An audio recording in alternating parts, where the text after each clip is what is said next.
کسی سعادت سے کم نہیں۔ وقت گزرتا رہا اور وہ عورت ہر روز غوث اعظم کی محفل میں جاتی اور آپ کی باتیں سن کر اپنے ایمان کو تازہ کرتی۔ وقت گزرتا رہا اور ایک دن معمول کی طرح اس عورت نے اپنے گھر کے کام کاج کیے اور کام کاج کرنے کے بعد اس نے کپڑوں کی گٹھڑی اٹھائی اور سمندر کنارے کے اوپر دھونے کے لیے چلی گئی۔ وہ اپنے خیالوں میں گم اور حضرت غوث پاک کی باتوں کو یاد کر کے کپڑے دھونے میں اس طرح مگن ہوئی کہ اس کو خیال ہی نہ رہا کہ اس کی بیٹی بھی ہے اور وہ کیا کر رہی ہے۔ تھوڑی دیر گزری، اچانک اس کی نظر پڑی کہ سمندر کی لہر نے موج کھائی اور اس کی بیٹی کو ساتھ لے گئی۔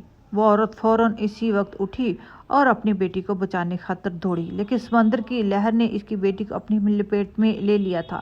وہ چیخنے چلانے لگی، لیکن اس کو اپنی بیٹی کا بال بھی نظر نہ آیا۔ ماں کا کلیجہ تھا پھٹنے والا تھا۔ وہ اسی وقت دوڑتے ہکلاتے ہوئے اپنی پڑوسن کے پاس پہنچی اور کہا، خدا کے واسطے میری مدد کرو، میری اکلوتی بیٹی، میری زندگی کا واحد سہارا، میرے جینے کی واحد وجہ سمندر میں ڈوب چکی ہے، تم اسے بچاؤ۔ اس کی سہیلی نے پوچھا، تمہاری بیٹی کو ڈوبے ہوئے کتنا وقت ہو گیا ہے؟ اس نے کہا، کم از کم 1 گھنٹہ گزر چکا ہے۔ تو اس نے کہا، تمہاری بیٹی کا بچنا اب ناممکن ہے، کیونکہ سمندر میں طوفان آیا ہوا ہوگا۔ دور دور سے سمندر غصے کی حالت میں دیکھ رہا تھا اور ایسی حالت میں کوئی بھی انسان سمندر میں داخل ہونے کی جرات نہیں کر سکتا۔ تو اس پڑوس نے کہا کہ تم جانتی ہو میری بیٹی اگر نہ بچی تو میں خودکشی کر لوں گی، میں اپنی بیٹی کے بغیر اب نہیں رہ سکتی۔ جب پڑوسن نے اس عورت کی یہ حالت دیکھی تو اسی وقت قاضی صاحب کے پاس گئے اور قاضی صاحب کو ساری صورتحال کے بارے میں بتایا اور اس کی منت کی کہ قاضی صاحب آپ چند ایسے آدمیوں کو تلاش کریں جو تیرنا جانتے ہوں، تاکہ وہ سمندر میں تیر کر اس بچی کو تو تلاش کر سکتے ہوں کہ اس کی جان زندگی کی سانسیں ابھی باقی ہوں۔ قاضی صاحب نے نہ چاہتے ہوئے بھی اس عورت کی بات مانی اور 4-5 ایسے آدمیوں کو لے کر گیا جو تیرنا جانتے تھے۔ انہوں نے سمندر میں تیرنا شروع کر دیا، لیکن اس بچی کا کوئی ایک بال بھی نہ ملا۔ اس پڑوسن نے اسے بتایا، اب تمہاری بیٹی مر چکی ہوگی، اب تمہاری بیٹی کا واپس پلٹنا ممکن نہیں ہے، اب تمہیں صبر کرنا ہوگا۔ اس نے کہا، میں صبر نہیں کر سکتی، تم مجھے اپنے غوث پاک کے پاس لے چلو، میں اس کے سامنے درخواست کروں گی، اس کے پیر پکڑ لوں گی، اسے کہوں گی کہ وہ میری بیٹی کو واپس لا کے دے دے۔ آپ کے اشارے پر اللہ کے حکم سے تو سمندر بھی چلنا بند ہو جاتے ہیں نا، تو پھر میری بیٹی کو بچانا کون سا مشکل کام ہے۔ وہ پڑوسن اس عورت کو لے کر غوث اعظم کے پاس گئی اور جا کر سارا ماجرا بتایا۔ غوث اعظم رحمت اللہ علیہ نے پوچھا، اے خاتون بتاؤ تمہاری بیٹی کو ڈوبے ہوئے کتنا وقت ہو چکا ہے؟ تو اس نے کہا، حضور میری بیٹی صبح سورج طلوع ہوتے ہوئے ڈوبی تھی اور اب دوپہر کا وقت ہو چکا ہے۔ یہ سن کر ایک عام آدمی کا تو عقل حیران رہ جائے کہ اگر انسان پانی میں ڈوبے تو چند لمحے اس کی موت واقع ہو جاتی ہے، لیکن یہاں تو آدھا دن گزر چکا تھا اور وہ عورت کہہ رہی تھی کہ حضور آپ میری بچی کو بچا لیں۔ غوث اعظم نے اس عورت اور اس کی پڑوسن کا ساتھ لیا اور آپ کے ساتھ ہزاروں کی تعداد میں مریض چل پڑے اور تمام لوگ سمندر کے کنارے پہنچ گئے جہاں ان کی بچی ڈوبی تھی۔ تمام لوگ حیران تھے کہ وہاں تو سمندر نے طوفان مچا رکھا تھا اور وہاں بچی کا بچنا تو ناممکن تھا، اور اس وقت بھی کافی وقت گزر چکا تھا۔ غوث اعظم سمندر کی لہروں کو دیکھ رہے تھے اور وہ عورت رو رہی تھی۔ شیخ عبد القادر جیلانی رحمۃ اللہ علیہ نے اس ماں کی آنکھوں میں دیکھا، آنکھوں میں ایک امید تھی، اللہ کی رحمت سے لو لگائی ہوئی تھی اور اللہ کے فرمانبردار بندے کو یہ بات بول رہی تھی، اور آپ رحمۃ اللہ علیہ نے دعا کے لیے ہاتھ اٹھائے۔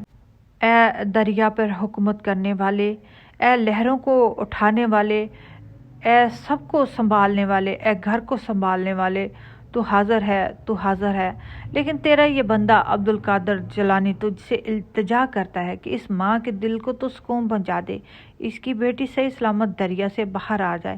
اے میرے پروردگار، تو جانتا ہے میرا واسطہ تیرے ساتھ، تیرے محبوب کے ساتھ ہے، میں تجھ پر یقین رکھتا ہوں، میرا ایمان تجھ پر ہے۔ میں جانتا ہوں کہ بندے کا یقین کبھی نہیں ٹوٹتا جب وہ اپنے رب سے لو لگا لیتا ہے، جب اس پر یقین کرتا ہے، اور بے شک میرے لیے میرا اللہ ہی کافی ہے۔ اے لوگو تم سن رہے ہو، میرے لیے میرا رب ہی کافی ہے، میں مدد کے لیے اپنے رب کو پکارتا ہوں۔ اے اللہ، کیا تو اپنے عبد القادر کی بات کو ٹھکرائے گا؟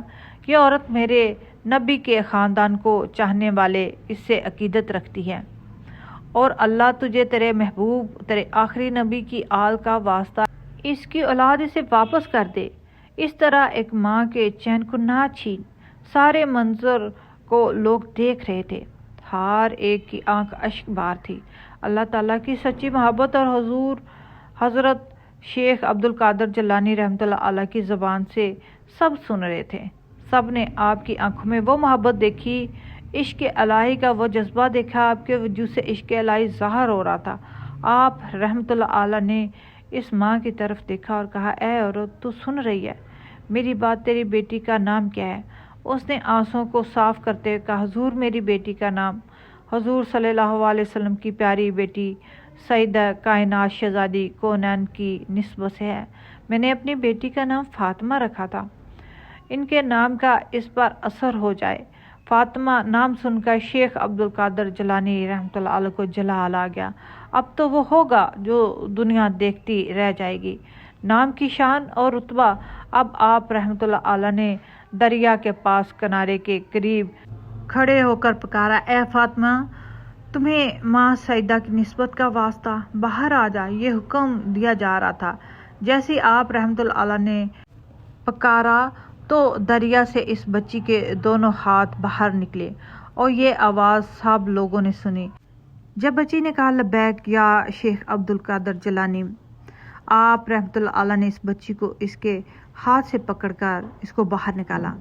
اس بچی کے ہاتھ میں حضرت غوث اعظم رحمۃ اللہ علیہ کا ہاتھ تھا۔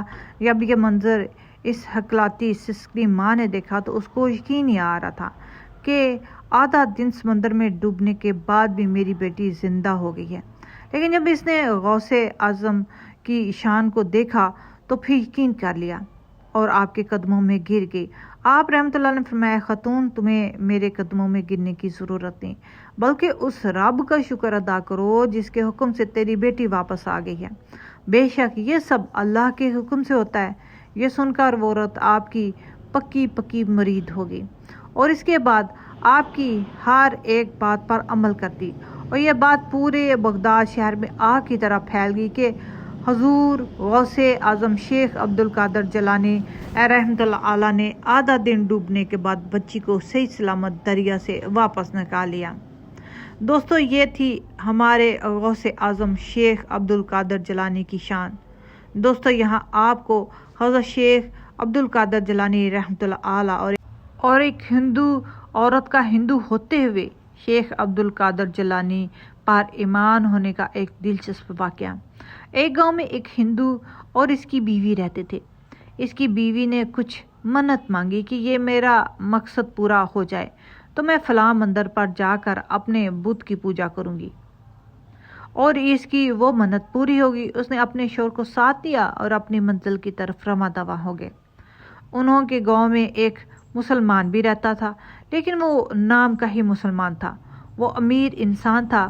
اس نے جب دونوں میاں بیوی کو پیدل جاتے دیکھا تو اپنی عربی نسل کے گھوڑے پر سوار ہوا اور اس کے پیچھے جا پہنچا اور ان کو کہا کہ ہم ایک ہی گاؤں میں رہتے ہیں اور میں عربی نسل کے گھوڑے پہ سوار ہو کر جاؤں اور آپ لوگ پیدل، یہ تو پڑوسی ہونے کا حق نہ ہوا نا۔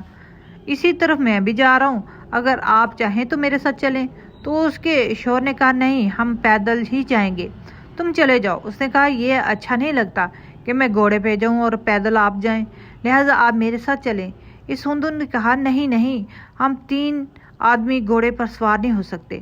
تو مسلمان آدمی نے کہا کہ اس طرح کرو کہ تم مجھے اپنی بیوی میرے ساتھ بٹھا دو، میں اس کو مندر چھوڑ دوں گا اور تم آدھے دن کے بعد وہاں پہنچ جاؤ گے اور ایک دوسرے کو مل لینا۔ اس ہندو نے کہا، نہیں، میں یہ نہیں کر سکتا، میں اپنی بیوی کو تمہارے حوالے کیسے کروں؟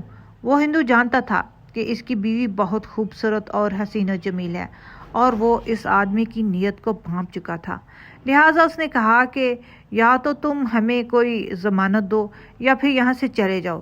اس مسلمان آدمی نے کہا، کس چیز کی ضمانت؟ انہوں نے کہا، کسی ایسے بندے کی ضمانت دو کہ تم میری بیوی کو کوئی نقصان نہیں پہنچاؤ گے۔ تو اس نے کہا، اس جنگل میں یہاں میں آپ کو کون ضمانت دے سکتا ہوں؟ تو ہندو کی بیوی نے کہا تم اپنے غوث پاک کی، غوث اعظم کی ضمانت دے دو تو پھر میں تمہارے ساتھ چلنے کے لیے تیار ہو جاؤں گی۔ وہ آدمی منافق تھا، اس نے بس کہہ دیا ہاں میں تمہیں غوث اعظم کی قسم کھا کر کہتا ہوں کہ میں تمہارے ساتھ کوئی زیادتی نہیں کروں گا۔ اس عورت نے یقین کر کے اس آدمی کے گھوڑے پر سوار ہونا چاہا۔ جیسے وہ اس گھوڑے پر سوار ہوئی تو اس آدمی نے اپنی جیب سے خنجر نکالا اور اس کے شوہر کی گردن کاٹ دی اور اس کے شوہر کا دھڑ گر کر زمین پہ جا گرا۔ یہ منظر دیکھ کر اس کی بیوی کی چیخیں نکل گئی اور اس آدمی نے اپنا گھوڑا دوڑانا شروع کر دیا اور وہ اپنا گھوڑا دوڑائے جا رہا تھا اور اس ہندو کی بیوی پیچھے مڑ مڑ کر دیکھ رہی تھی۔ اس نے کہا کہ تم اب پیچھے کیا دیکھ رہی ہو؟ تمہارا شوہر مر چکا ہے۔ تو اس نے کہا میں اپنے شوہر کو نہیں دیکھ رہی، میں تو تمہارے پیر غوث اعظم کو دیکھ رہی ہوں۔ تو اس نے کہا تم تو ہندو ہو، تمہیں اس پر کیسے یقین ہے؟ تو اس نے کہا کہ بے شک میرا مذہب تم سے مختلف ہے، لیکن تمہارے پیر کو میں مانتی ہوں، وہ میری مدد کو ضرور آئے گا۔ تھوڑی دیر گزری کہ اچانک ایک سفید داڑھی والا آدمی حاضر ہوا۔ اس کے منہ سے بے انتہا نور نکل رہا تھا۔ اس کی آنکھوں سے نکلنے والے نور نے اس آدمی کو اندھا کر دیا اور اس نور میں سے ایک تلوار نکلی جس میں سے اس کی گردن کاٹ دی گئی۔ اب اس بزرگ نے اس عورت کو گھوڑے پر بٹھایا اور اسی جگہ پر لے آیا اور سندھو کے دھڑ کے ساتھ سر جوڑ کر کہا اللہ کے بندے، اللہ کے حکم سے کھڑا ہو جا۔ اور وہ ہندو آدمی اسی وقت کھڑا ہو گیا اور کھڑا ہونے کے بعد جیسے وہ کھڑا ہوا حضرت غوث اعظم وہاں سے غائب ہو گئے۔ اس ہندو نے کہا یہ سب کیسے ہوا؟ تو اس نے اپنی بیوی سے اپنے شوہر کو سارا ماجرا سنا دیا، یہ بھی کہا کہ اللہ تعالیٰ کے بندے اللہ کے حکم سے کھڑا ہو جا۔